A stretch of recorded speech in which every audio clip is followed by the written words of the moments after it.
اسی طرح جو کہتے ہیں نبی ہر جگہ حاضر ناظر ہیں بغیر کسی تعویل کے، دو ٹوک لفظوں میں سب کچھ اپنی قبر سے ہر جگہ دیکھ رہے ہیں، ہر چیز کا ہر وقت علم رکھتے ہیں، تو یہ تو اللہ کی صفت ہے، تو اس سے بھی انسان اسلام سے خارج ہو جاتا ہے۔ حاضر و ناظر کا جو معنی اہل سنت کے ائمہ نے بیان کیا ہے وہ یہ بیان کیا ہے کہ نبی کریم صلی اللہ تعالیٰ علیہ وآلہ وسلم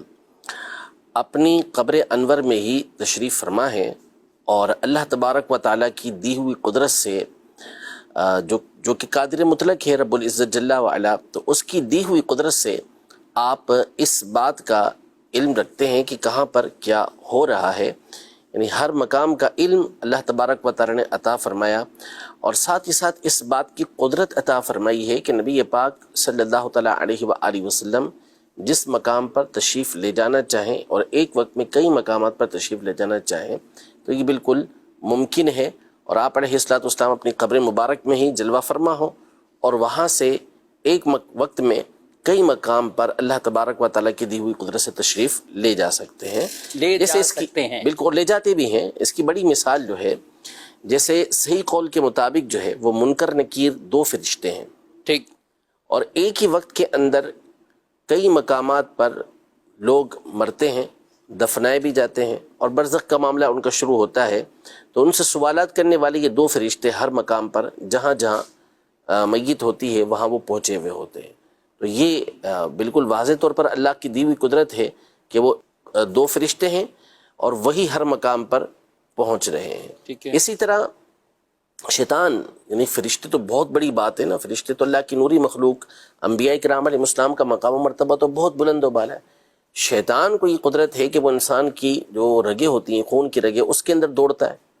ایک ہی بڑا شیطان ہے، اور ہر انسان کے ساتھ وہ بہکانے والا معاملہ کر رہا ہوتا ہے، کسی کو کہاں بہکا رہا ہے تو کسی کو کہاں بہکا رہا ہے، یہ قدرت اسے دی گئی ہے، وہ تو اللہ کی بارگاہ سے دھتکارا ہوا ہے۔ تو جب اس کو یہ قدرت ملی ہوئی ہے تو پھر نبی پاک صلی اللہ تعالیٰ علیہ وآلہ وسلم کی شان تو بہت ہی بلند و بالا ہے، ان کو اللہ پاک کی قدرت کیوں نہیں عطا فرمائے گا؟ تو اصل یہ نہیں ہے ہمارا عقیدہ اور نظریہ کہ ہر وقت ہر مقام پر نبی پاک صلی اللہ علیہ وسلم کی روح انور موجود ہو یا جسم اقدس موجود ہو، بلکہ جسم اقدس قبر منور کے اندر ہی تشریف فرما ہے، اور جہاں تشریف لے جانا چاہے لے جا سکتے ہیں۔ جیسے مثال کے طور پر ہم نے پچھلے دنوں ایک تفصیلی جواب دیا تھا، اور الحمدللہ وہ کئی لوگوں کی اصلاح کا سبب بھی بنا تھا، ذریعہ بھی بنا تھا، کہ نبی پاک صلی اللہ تعالیٰ علیہ وآلہ وسلم جب بندے کو قبر کے اندر رکھ دیا جاتا ہے، دفنا دیا جاتا ہے، تو اس سے مختلف روایتوں کے اندر جو الفاظ آئے ہیں ان میں سے ایک سوال یہ کیا جاتا ہے کہ ما کنت تقول فی ھذا الرجل، کہ تم اس ہستی کے بارے میں کیا کہا کرتے تھے، اور ہم یہ واضح کر چکے تھے، اس میں تفصیل کے ساتھ بیان کر چکے تھے کہ ہادہ جو ہے یہ محسوس مبصر کے لیے آتا ہے، یعنی یہ عربی زبان میں اس مقام پر استعمال ہوتا ہے کہ جہاں کوئی شخص، کوئی بھی چیز یا کوئی شخصیت سامنے آپ کے موجود ہو، اس کے لیے آپ کہیں گے کہ ہادہ، یہ الفاظ اس کے لیے کہے جاتے ہیں۔ یہ ایک علمی بات ہے جو کسی اہل علم کے پر مخفی نہیں ہے کہ ہادہ محسوس مبصر کے لیے ہوتا ہے، جس کا مطلب یہ ہوا کہ وہ شخصیت، وہ ہستی آپ کے سامنے موجود ہو، تو اب نبی کے لیے بھی، یعنی قریب، بالکل قریب موجود ہو۔ نبی پاک صلی اللہ تعالیٰ علیہ وآلہ وسلم کے قبر انور میں تشریف فرما ہونے کے بعد ہر ایک کی قبر کے اندر تشریف لانا یہ کیسے ہوگا؟ یہ اللہ تبارک و تعالیٰ کی دی ہوئی قدرت سے ہوگا۔ تو یہ بھی ممکن ہے کہ آپ علیہ الصلوۃ والسلام خود تشریف لے کر آ جائیں، یہ بھی ممکن ہے کہ پردوں کو اٹھا دیا جائے اور نبی پاک صلی اللہ تعالیٰ علیہ وسلم کی زیارت کروائی جائے۔ تو ایسے بہت سارے ادلہ موجود ہیں۔ نبی پاک صلی اللہ تعالیٰ علیہ وآلہ وسلم براق پر سوار ہو کر تیزی کے ساتھ مسجد اقصیٰ کی طرف گئے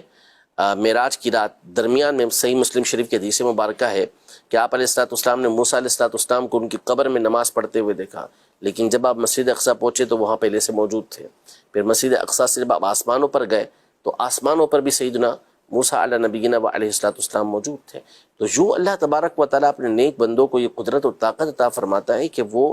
ایک ہی وقت میں جس مقام پر جہاں جہاں تشریف لے جانا چاہیں لے جا سکتے ہیں۔ تو یہی ہمارا عقیدہ اور نظریہ نبی پاک صلی اللہ تعالیٰ علیہ وسلم کے بارے میں۔ ہم یہ عقیدہ اور نظریہ نہیں رکھتے کہ ہمہ وقت ہر جگہ پر نبی پاک صلی اللہ تعالیٰ علیہ وسلم تشریف فرما ہو، ایسا نہیں، بلکہ تشریف اپنی مبارک قبر انور کے اندر ہی رکھتے ہیں، اور وہاں سے جہاں اللہ تبارک و تعالیٰ کا اذن ہو تشریف لے جا سکتے وہاں تشریف لے کے جا سکتے ہیں. یہ سمجھ لینا کہ ہر محفل میں بھی آپ تشریف لاتے ہیں یا لا سکتے ہیں، ان دونوں باتوں میں کتنا فرق ہے واضح؟ بالکل یہ واضح طور پہ فرق ہے کہ آپ کسی جگہ پر جا سکتے ہیں اور آپ کسی جگہ پہ جاتے ہیں یا کسی جگہ پر آپ گئے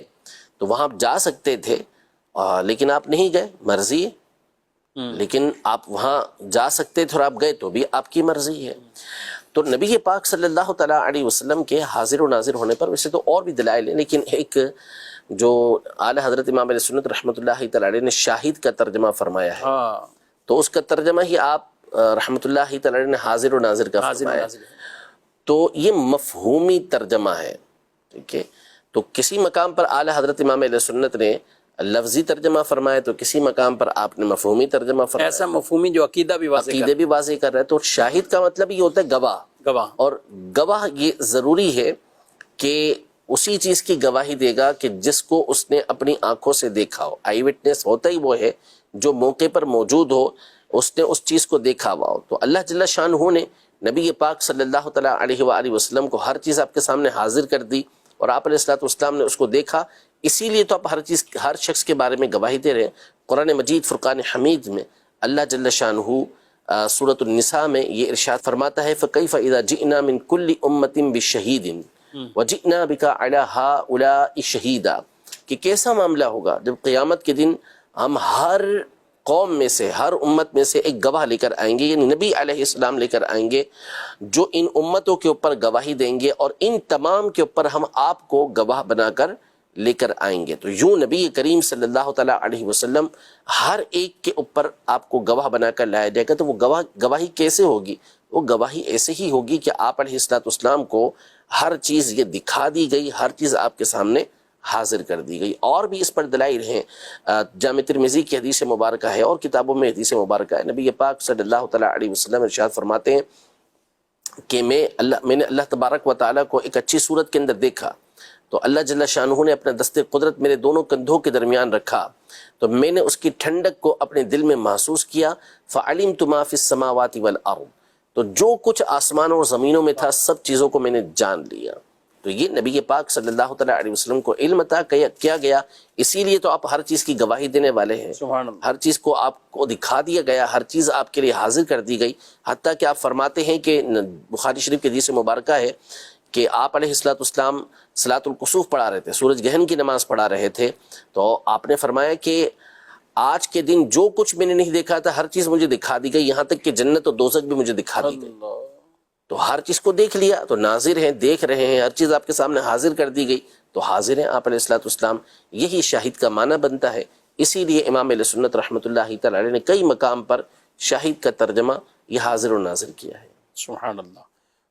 کچھ لوگ اگر غلط فہمیاں ڈالتے ہیں تو اس کے لیے اپنے ذہن میں وہ مفہوم، یعنی جو اہل سنت کا مفہوم ہی نہیں ہے، وہ اس طور پر بتا کر معاذ اللہ، اور پھر طرح طرح کے اسی پر بنیاد رکھتے ہوئے کہ جب وہ حاضر ناظر یعنی وہاں موجود ہیں تو پھر آپ امام کیوں بنتے ہیں، آپ خطبہ کیوں دیتے ہیں، آپ یہ کیوں کرتے ہیں.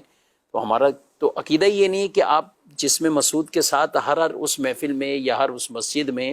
آپ اس طور پر موجود ہیں. ہاں یہ ہے کہ علم کے ذریعے آپ نے، حتیٰ کہ اللہ پاک نے آپ کو وہ علم عطا فرمایا ہوا. مجھ سے ایک سوال کیا، کسی نے کہا کہ میرے ذہن میں کسی نے یہ ڈال دیا کہ آپ کئی جگہوں پہ مساجد میں دیکھیں گے اہل سنت کے تو پہلی صف کوئی خالی ہوگی نا تو وہ مصلی ہے عام طور پہ، اس میں مصلی تو پچھلی صفوں میں، تو بولے یہ آگے جو مصلی نہیں بچھاتے یا محراب میں مصلی نہیں ہے تو اس کی ایک وجہ یہی ہوتی کہ یہ عقیدہ رکھتے ہیں کہ وہ یعنی عجیب. یہ معروف کیا ہوا ہے، یہ بعض مخصوص علاقوں کے اندر بالخصوص اس بات کو معروف کیا گیا ہے کہ یہ آگے مصلی اس طرح رکھتے ہیں. تو ایسا کوئی ہمارا نظریہ، کوئی ایسا عقیدہ نہیں ہے. صحیح مسلم شریف کی حدیث مبارکہ ہے کہ آدمی کے جھوٹا ہونے کے لیے یہ کافی ہے کہ وہ ہر سنی سنائی بات کو آگے بیان کر دے. تو جب تک اس عقیدے کے، اس نظریے کے علم بردار علماء سے اس نظریے اور عقیدے کی وضاحت نہ لی جائے تو اس وقت تک اس عقیدے کو ان کی طرف منسوب کرنا یہ درست نہیں ہوتا.